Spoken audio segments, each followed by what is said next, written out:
Good morning, people. This is Christian. This is two models of my Fusion 360 challenge from yesterday. I like to update you something because some of you might have missed something. The drawing, let's have a quick look at the drawing. This is not an arc. That's the short answer. Let's look at this model here. We have two models here. The one to the left is done with an arc. You can see this shape. It's a constant curvature shape. This one is the model for my drawing. That's one reason I posted this challenge. I see a lot of people showing this shape here, and people suggest the revolved arc workflow. Create something quite nice, close looking, but it's not the same shape. If you look at this curve here, let's go this first. This has a constant curvature. Of course, this is part of a big circle. This here has not a constant curvature.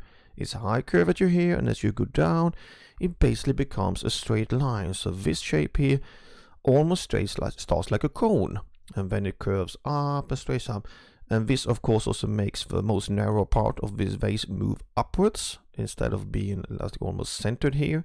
You can do a slightly different feeling of things. So this is the shape I had my challenge, and that also makes if you check the properties, that's why I noticed it. My volume is quite much higher, up around 61,000 cubic millimeters.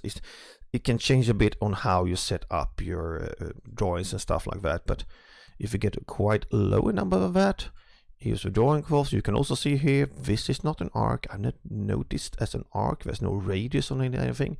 I've noticed this. Yes, you can assume it's an arc, but that's a bit of a different shape. That's the part of the challenge. So give it more example, try if you want to do that, or just wait until this evening here in Sweden and I'll post my workflow. With that said, take care, have a good Sunday and see you around. Goodbye.